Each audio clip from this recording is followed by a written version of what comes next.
Hello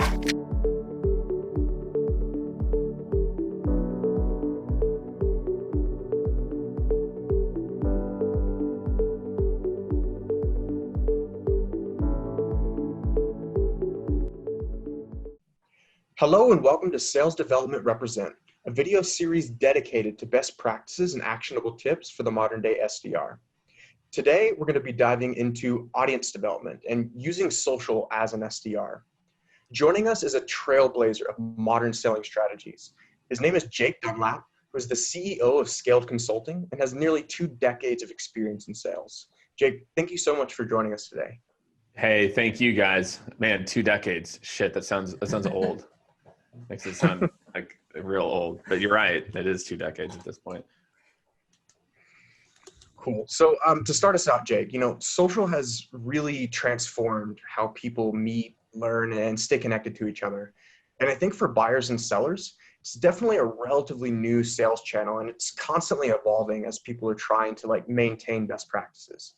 So when we think about how SDRs generally use social, I generally see 2 primary purposes, either fame and kind of being that LinkedIn star, or this idea of social selling and automation.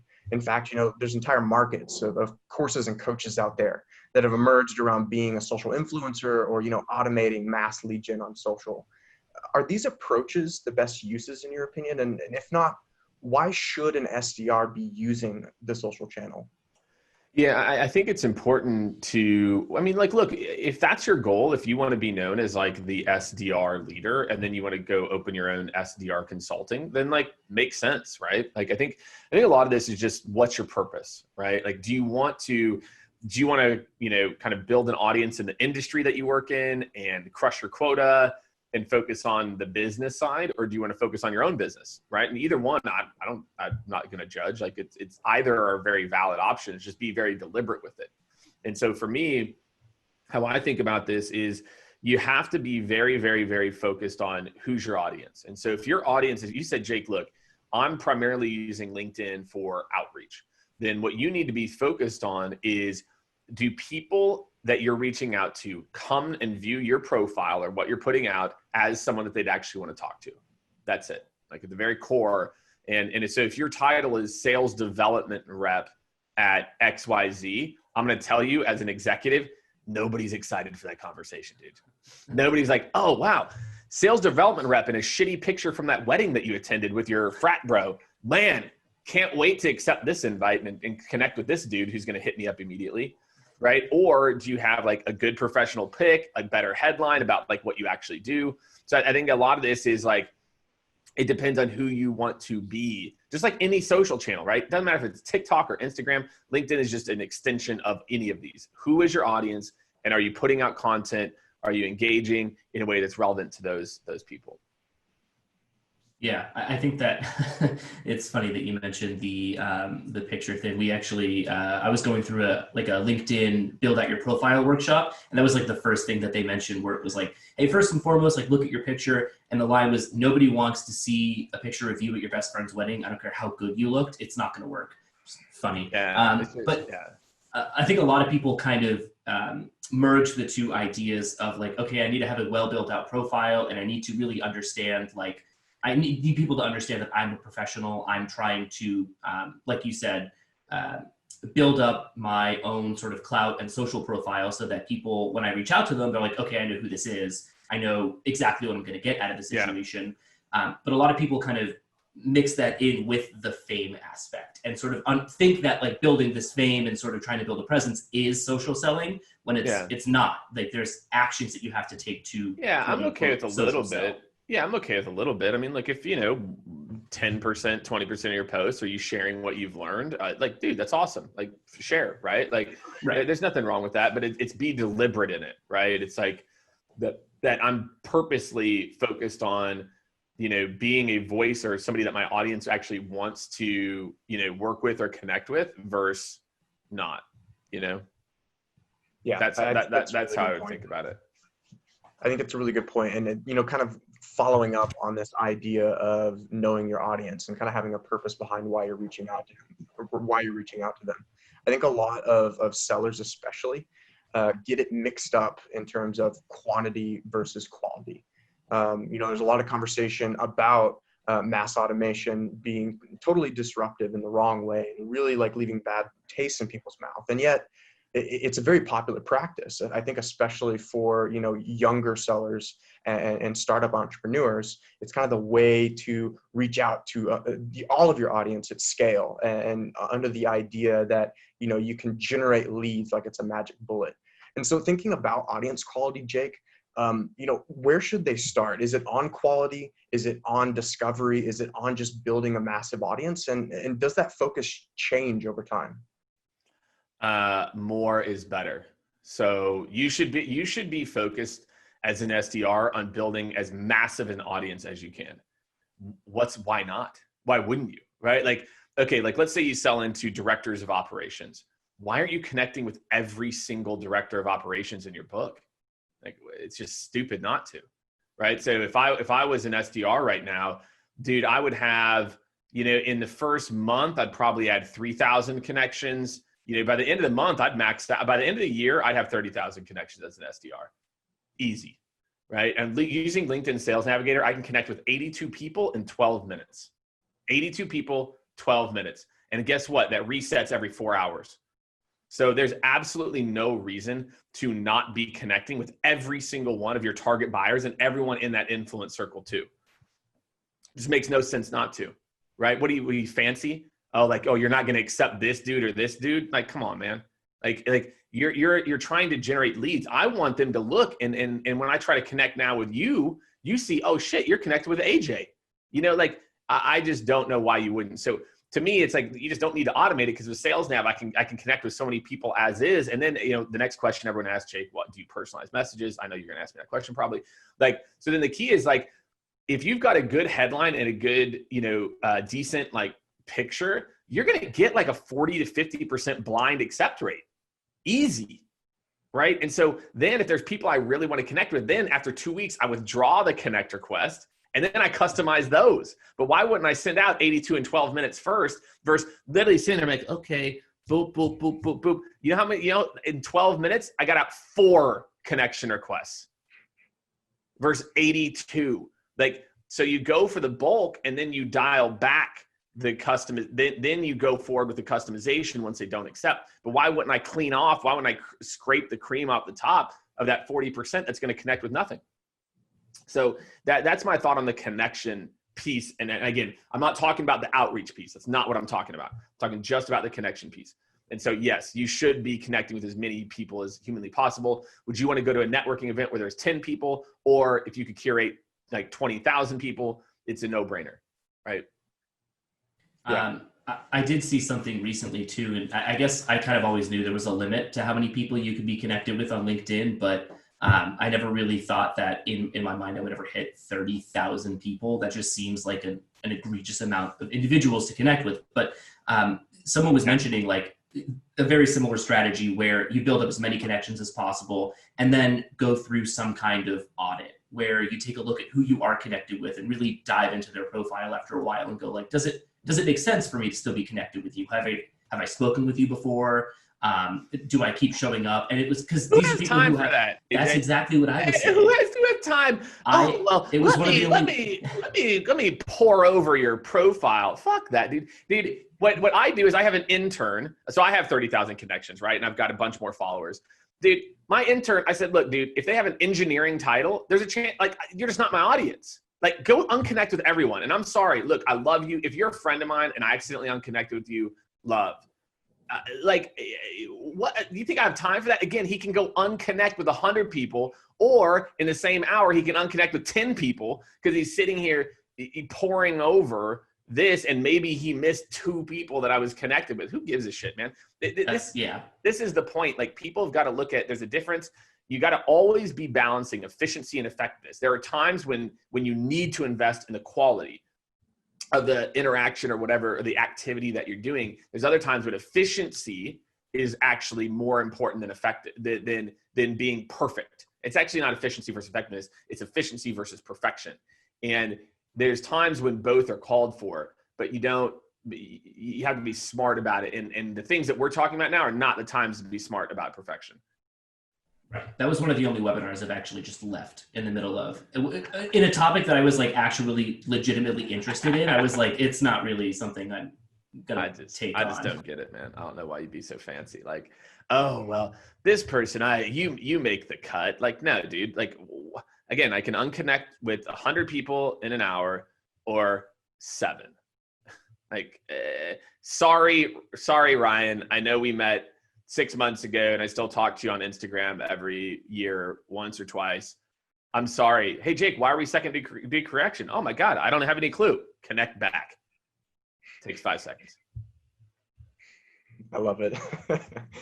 So, okay, diving a bit into what we talked about just now, I think for a newer SDR, for someone who's maybe newer at LinkedIn, LinkedIn Sales Navigator can be a mysterious term, but it's so crucial, especially for B2B sellers that need to connect with professional networks in a targeted way. So I wanted to kind of back up and give you a chance, Jake, to share your thoughts on like, what is LinkedIn Sales Navigator and how can an SDR start using it? Maybe a few just like gold nuggets on how they can get started using that tool. Yeah, for sure. And like, look, if your company, Sales Navigator in particular, here's what I'd tell you. And I wrote a post about this maybe like 8 months ago and people got pissed off about it. If I was an SDR today and my company didn't have Sales Navigator, I'd pull out my credit card and I put that $75 a month on my credit card. No problem. Same thing as like a sales engagement platform, like Outreach or Sales Loft. I would go whip out my card. So I would go spend $200 out of pocket for those 2 tools on day 1. I don't care if my company needs it, it pays for it or not. Sales Navigator is that important, especially if you're in B2B and that's where your buyers live. That's the massive caveat. Step 1 is go audit, make sure your buyers are there on LinkedIn. And then step 2 is I'd make the investment. So from a very, very high level, the ways that you should think about why Sales Navigator is so important, I'll give you a couple different reasons. One, and I talked about this a little bit, is audience development. I can build a list of very targeted, either my target accounts, if you work in a named account environment, or like a targeted territory, in Missouri, Kansas, Nebraska, XYZ job titles over X experience. I can build a list that's like a perfect list. And then again, I can connect and I can save that group of people. Let's say there's 500 people on that list. I can then connect with all those people in 2 days, as opposed to, what's the alternative? I go to search. Like, dude, holy shit. Like, that would take me a week as opposed to 2 hours, right? So there's a connection. There's an ease of connection that's really important, and it centralizes everything. The second thing is what it also does. It allows me to go look at, there's a couple tabs that are very important in your saved search. There's change jobs in the last 90 days. There's that tab. Let me tell you this, my friends, if you want to know a leading indicator of people potentially looking to evaluate things, it's people that join a company new.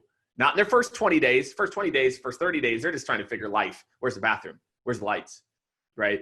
I guess they're all working from home now, so it's some version of that, right? But it's, in the first 90 days, your job is to come in and get yourself familiar and then think about what comes next. So there's the first 90 days, and then you can reach out to those people and find different ways to engage around why you should connect. Then there's another tab that says, has posted in the last 30 days.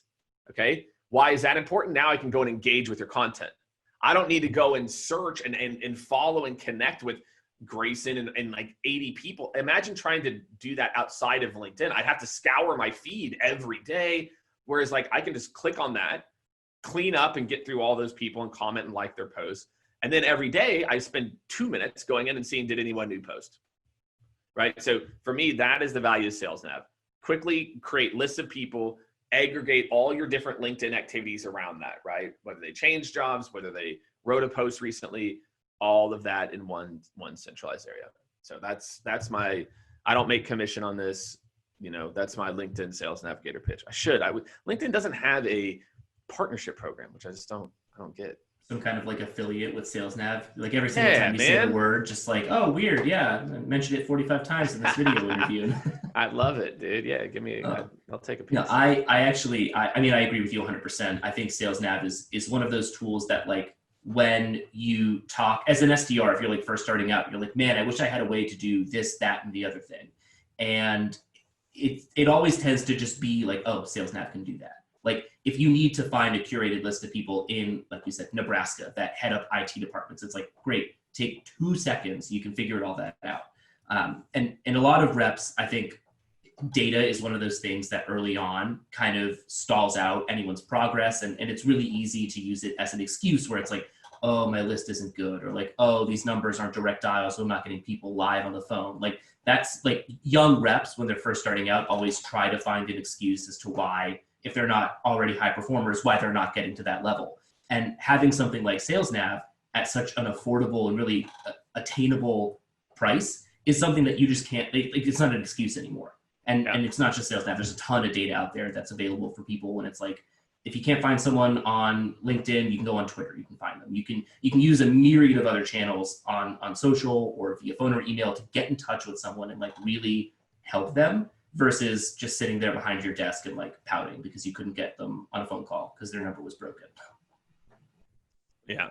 And it's a part of the strategy, meaning like, it's not that, you know, again, when I'm building out like a modern sequence, meaning like I've got LinkedIn as a big part of the beginning. And then guess what? If they're not on LinkedIn, I skip and I go straight to call, email.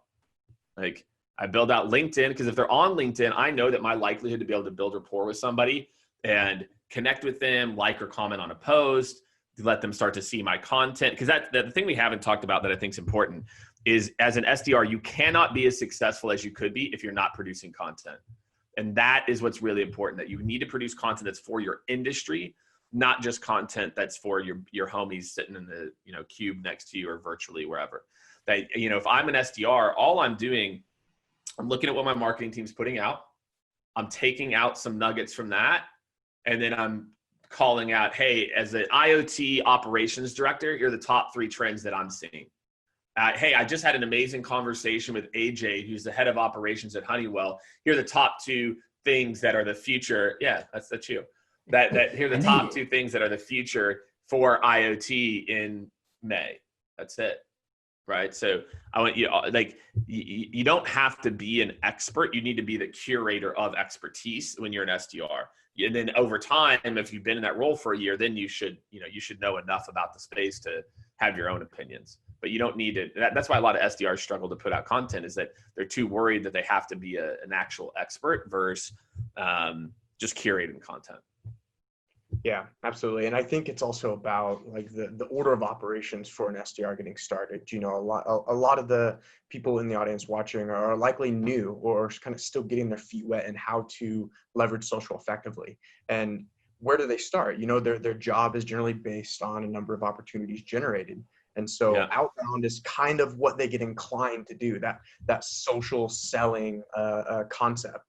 And that generally causes a lot of people to kind of push content to the side or to prioritize content later.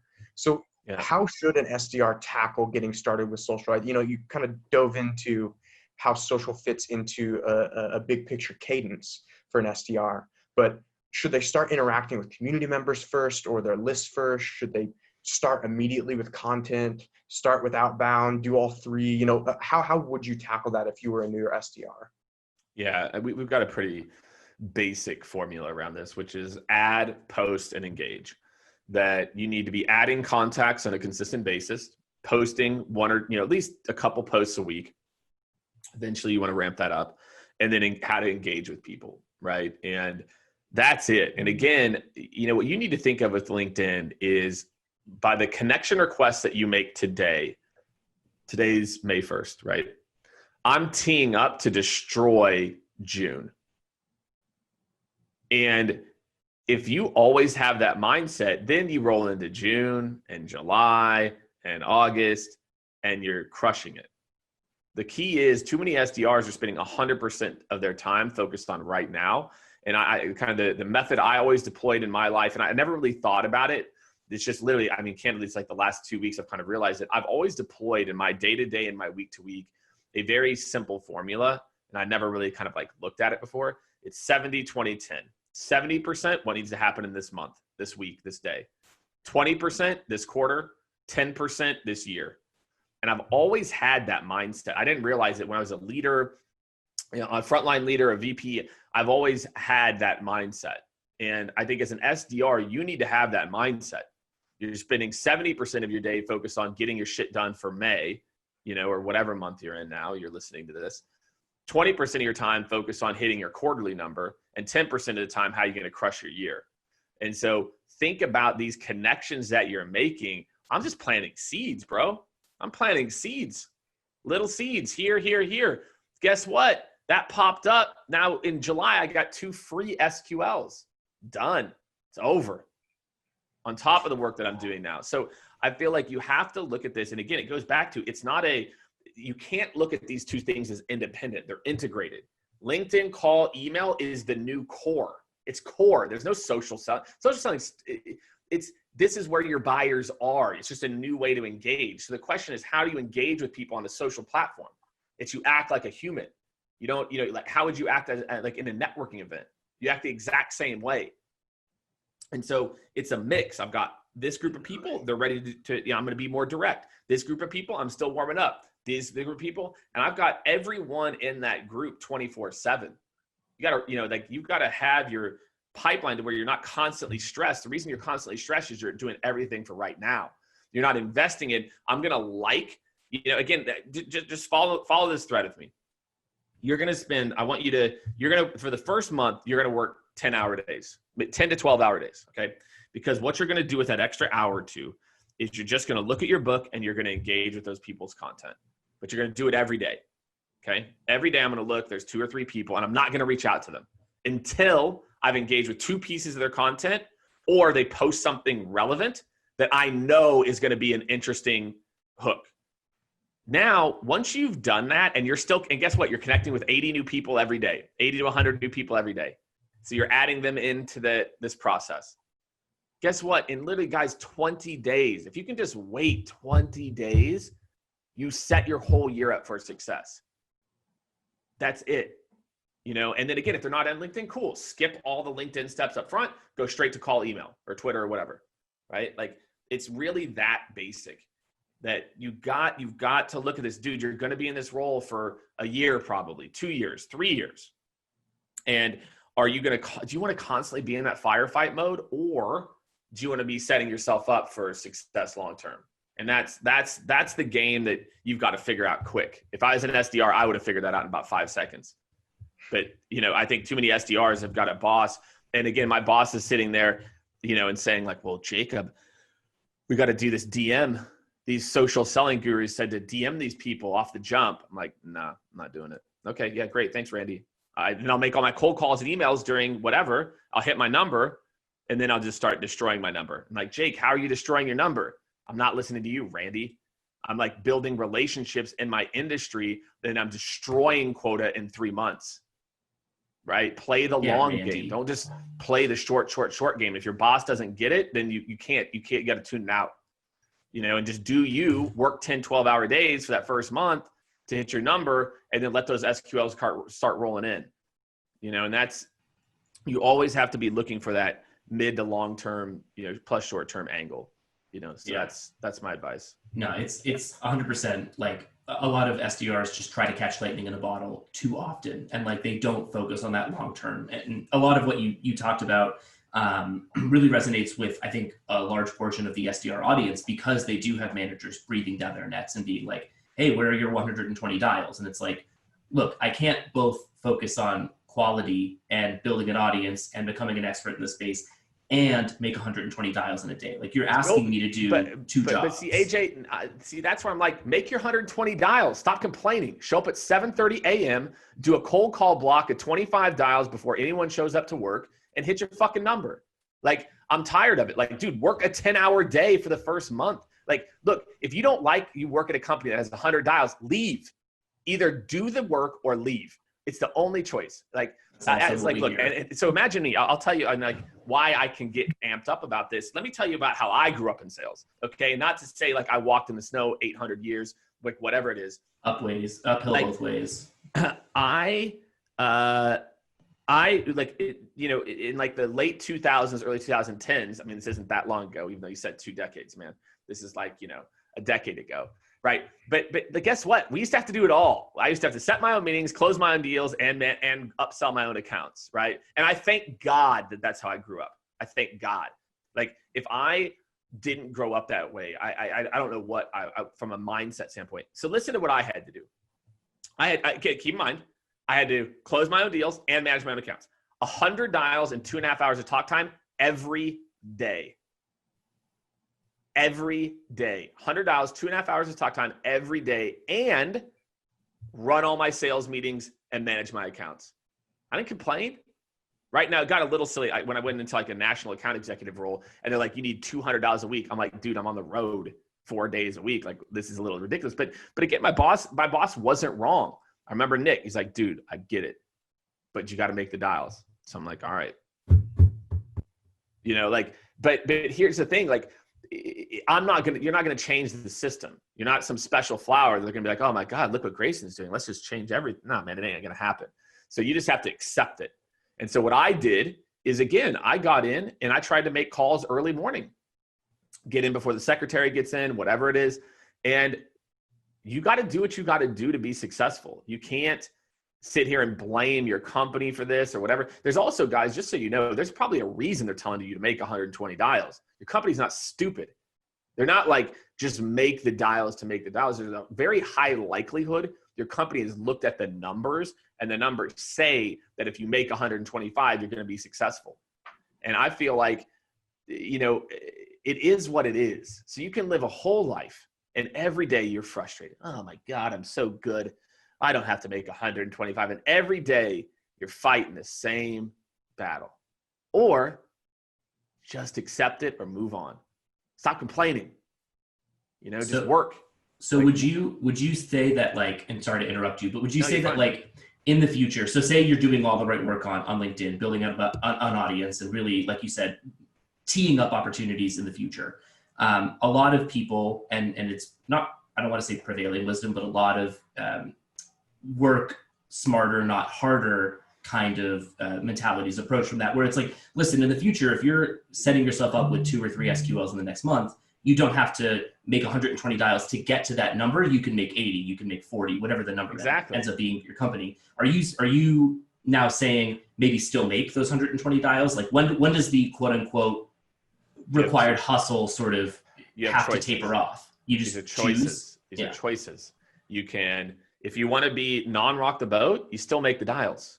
You still do it, right? You put in the work, whatever. And guess what? Now you're hitting 200% of quota, right? And now you're going to get promoted in 6 months instead of a year. And stop bitching because you made quota every month. And you're like, guess what? Making quota, guys, just so you know, if you're an SDR, making quota is the prerequisite to consider being promoted. Yeah, absolutely. Just because you're hitting quota doesn't mean shit. You know, like there's other things that go into being a successful salesperson. So I think that here are really your choices. You continue to make the dials. You don't rock the boat. You're like, whatever, cool. And then you hit 200% of quota. You go to your boss and you say, hey, John, I'm not going to do it. It ain't happening. I'm going to make 70. And that's it. And it is what it is. And let me tell you why, et cetera. And I don't want to hear it. This is what it's going to be, et cetera. Or option 3, you quit. And you go somewhere else where they're good with it. Like those are literally, you only have 3 choices. Well, I guess option 4 is constantly fight with your boss about and have the exact same conversation over and over again. Right? Like, which sounds miserable. So that's what I would do if I was, but here's the thing. I would also know, and this is just an important point, that, and this really depends on the company you work for. Certain companies are going to respect that, you know, that option 2. They say, look, I get it, dude. You know what, AJ, that's totally fine. You do that and I'm good with that. That's fine. That's great. But what you need to do is go to your boss's boss. Because guess what? Your SDR manager isn't the one that promotes you to AE. The AE manager is. So I would go to my AE managers. I'd say, guys, look, what is the number one thing that you look for in a successful account executive? And what are the things that I need to do that? And I would, again, I'm a negotiator, right? Now my son is like that too. He's 5. It's horrible. And I would probably go to them. I'd say, look, I'm going to hit 120 dials, but you have to start letting me take discos. You got to start to let me take the discovery call. You know, so I can start to get those reps. So I'm a dealer, right? So I'm like, always like, all right, well, look, what if we did this? And then, so what can I bring to the table? Yeah. You know, all right, I'll do this. You do that. You let me take a few of those. So anyway, I think maybe hopefully what this is highlighting for a lot of you guys, there's options. You're not just given some lot in life and you just accept it. Like, go deal with it. Go make the situation better or leave. Stop complaining. Complaining is not helpful. And yeah, complaining is what like reps used to do 10 years ago when they didn't have an audience to build on LinkedIn, or they didn't have a dialer to give 150 dials in 10 minutes. It's like that when you was boiler room cold calling and you did sit down and make 300 calls a day, like people would complain, and we moved past that. We're not doing that anymore for a reason, because it was miserable and it didn't really work all that well. And now that organizations are sort of modernizing around the SDR role and giving you these opportunities to change the way that you perform your outreach, then like you have the option to go to your boss and say, hey, listen, things are changing. Let me try this. Let me do that. Assuming, see, the other option is this. And so I would not, that's not how I'd approach my boss. I'd say, look, here's what's going to happen. Over the next 3 weeks, I'm going to do exactly what you said I should do. And I'm going to do this other thing. And here's the deal. If in 3 weeks I do it your way and I do it my way and we end up here, can we try it a different way in June? Don't go in. You aren't a special flag. Stop thinking like, guys, your companies are not stupid. They're giving you these numbers because the math adds up. They know historically, if you do this stuff, it puts out X things. So stop trying to be cute. So that's my big thing is like, don't go to your boss. And again, like this is more like managing up advice than it is like just executing. Don't go to your boss with your hand out on day one. Go to your boss and say, look, AJ, you're a smart dude. I'm going to do exactly what you told me to do. I'm also going to try this other thing. Remember 70, 20, 10, right? I'm going to do this other thing for 20%. Cool. And guess what? I'm going to work 60-hour weeks for this first month. Not going to affect my day-to-day. I'm going to go do my thing. And then in a month, now you've earned the cred. Now you've saved yourself a month of proving yourself. You've done it their way. And guess what? And then maybe you see too, maybe this is the mindset that a lot of you need to have too. Man, you know what might happen at the end of the month? You're like, holy shit, AJ was right. I do need to make 120 dials because it's the only way to hit my number. Like, God forbid your manager's not a moron and like they're telling you to do this because like it's actually the right thing to do. And that you fresh out of school or 2 years in don't know everything. Right. Holy shit. Like that's a, you know, a crazy thing. And I'll tell you, like, this is a good story, like in that vein. So when I was 26, I started my sales career in sports, was top seller in both organizations I worked with, went into tech. I was at a company called Career Builder. In my training class, I was the second to last person. I hadn't sold anything. It'd been like a month. I'm like, dude, what is going on? I suck. Like, oh my God, look what is happening. And my director, and so, you know, where a lot of this comes from, and now I've managed, you know, hundreds, if not thousands of people and hired thousands. My boss came to me and I said, dude, I don't know what's going on. Like my boss's boss, my director, he's like, I'm like, dude, I don't know what's going on. Like, I don't know. I'm Jake Dunlap. I am the special flower. I am God's gift to sales. Like, how am I not crushing it day one? You know? And he goes, dude, I listened to the call. He's like, why aren't you using the script? I was like, the script, Evan, let me tell you, I am Jake Dunlap. Okay. I am naturally this talented dude. And he's like, Jake, do you think we're idiots? He goes, we train 1,000 people on this. You know why? This shit works. I said, and that for me, it was a massive wake up call. I don't know what it was about the timing. And I had kind of a moment where I'm like, that makes sense. Right. Like they probably aren't stupid. They probably do that. And maybe and I sold 60,000 in new business the next month. I literally started reading the script verbatim. And all of a sudden I'm like, oh my God, I'm getting all this really good information. Like they're actually answering all these questions. And it just opened my mind up. So I think as an SDR, you need to integrate all this social stuff, but also understand that the numbers come from a place of data. And I'm a massive data guy too. It's like, I'm going to do whatever the data tells me to do. If my network, if LinkedIn isn't working, I kill it immediately. I don't give a shit. LinkedIn's not a special flower to me. I'll go on TikTok. If I think my people on TikTok, I'm making TikToks all day. If they're on Instagram, I'm doing live on Instagram all day. Like, you have to go where your audience is, and you just follow the data to help you to understand what you should be doing. And so I think that's my advice, is that this social piece has to be an integrated part of your strategy, but don't dismiss the other stuff. It's and, not or. It's and. And I think that's where a lot of people get it twisted. Because again, let's say 20, 30% isn't active on LinkedIn. You still need to be really good at the other stuff for that 20 or 30%. So this is an and conversation, not an or. Yeah, I love that. I think two really great points stood out there. It's like, while social is going to continue being an influential part of sales, and that option is going to be valuable and continue to grow, you can't neglect what's already going on, and you can't neglect the other channels available to you. So social is not a magic bullet. I think, in my conversations with people, like, sellers tend to get into this mindset of seeing a channel or a specific approach or a specific tactic as just a key to a door, when it's really an ever-changing, ever-evolving landscape where you have to stay on your toes. And so to kind of transition to how to stay on toes, I wanted to end this segment to kind of dive into the two last pieces we really didn't get to touch up on deeply, which is content creation and actually going in and making those social interactions. Sure. So to kind of leave the audience with some last tidbits of advice, what are some of the big key things that you would mention to a newer SDR just getting started on social, who's thinking about, how do I create content? How do I interact with my buyers? Yeah, it's a good call out to end on too, man. So I think there's a couple different things to think about. Let's focus on the content creation. One, you're not going to be an expert on day one, and that's okay. The person that gets the credit is the person that shares, not the original creator. The person that puts the information out is the person who actually gets the credit for it. So I would be looking at interesting things happening in my industry. I'd be following all of my prospects, and whatever they post about and talk about, I would just repackage it. Not that I would give them credit too. I would probably tag them in it. I'd try some new stuff. I'd do this, so I think the key is just take from the little conversations and interactions you have with buyers and just share your learnings in the industry. So that's it. So I think a lot of SDRs are nervous to share because they're like, what do I talk about? And so my point is just go look at, what Gartner or Forrester, or, depending on the industry, maybe what we're putting out, doesn't really matter. Go look at what people are putting out in your industry and just repackage it and share, and always add a little bit of your own insights to it. That's it. That's really it for posting. You don't need to overthink it. Just share what you learn. And I think that's going to be enough. There's a couple of tricks around what to share, what not to share.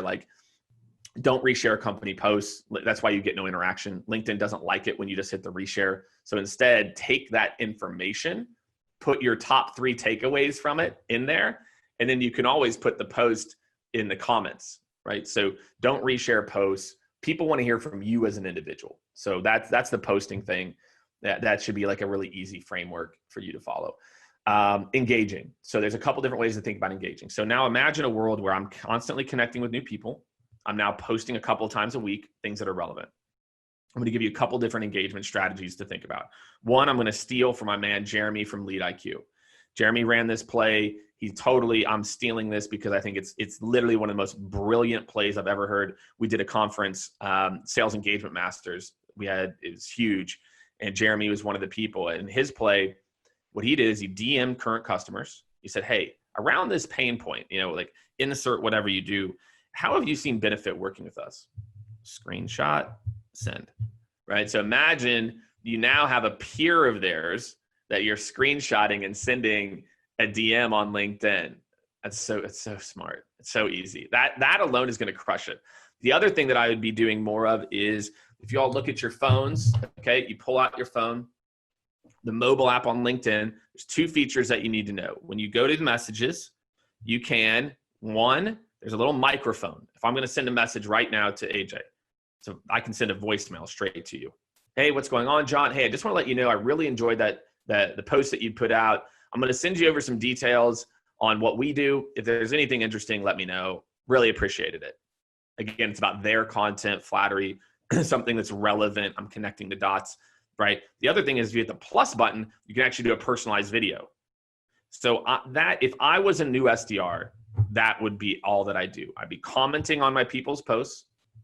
I'd be sending voicemails and sending personalized videos and that personalized customer advocacy stuff 24/7. That's it. That would be my main plays. But again, I would slow play it. It's just like sliding in the DMs on Instagram. You don't come in hot, you instead I like the pic. Like the pic. Oh, that's interesting. Oh, okay. Oh, you like my pic. Oh, that's nice. Right? You don't come in hot, straight for it. What if, God forbid, look, guys, the calls and emails aren't getting you there for 2 weeks. Why not just build some relationship capital in a couple weeks and then you go in for it? You know what I'm saying? So like, I would always like comment first when possible. And then I would try to find that relevant thing to send you a voicemail or a video around. So that would be, those are my kind of go-to no-brainer ways that I would engage. I would not be doing very much text or I'd be transcribing part of that voicemail in an immediate follow-up message right after. So that's what I would do. That is a lot of incredibly valuable advice, Jake. Well, thank you so much for joining us for the SDRepresent series. I know you mentioned Jeremy, and Jeremy Levier is also going to be on the series with us. There we go. Exciting. Well, Jake, thank you so much. And to close this out, where can the audience find out more about you on your favorite channels, and where can they learn more about scaled consulting? Yeah, sure. So I would say, look, obviously I put out a lot of content on LinkedIn. All right. If you can't tell by now, I don't know what you've been listening to. So check me out on LinkedIn. It's just Jake/Jake Dunlap. If you guys are looking to get better, I would definitely check out, I've got over, I think almost 400 videos now on YouTube. So go to YouTube, it's Jake Dunlap Sales. You can get a ton of just like bite-sized, little pieces of information that I think will really help you. And then look, if you guys have questions, DM me on LinkedIn. You can hit me up, Jake@Scaled with a K, SKALED. .com, and I'm happy to answer. So go check out Scaled, what we're up to. If your team's looking to kind of overhaul their outbound process, we do a ton of that work. We've done more sales engagement, overhauls, and implementations than any company in the world, not named Outreach or SalesLoft. So if your team's looking to, really take a look at it, our team is deep in how to use these tools and integrate LinkedIn as a part of it. So. That's awesome, Jake. Well, yeah, for anyone listening, I follow Jake's content, and I think he's a great source to learn not only about how to use social, but how also to kind of conduct yourself as a leader and be a good seller. So Jake, thank you so much for joining us today. Cool. All right, guys. I enjoyed it as well. Hopefully we got through it. I know we did a little career advice section in there, but I hope it was helpful.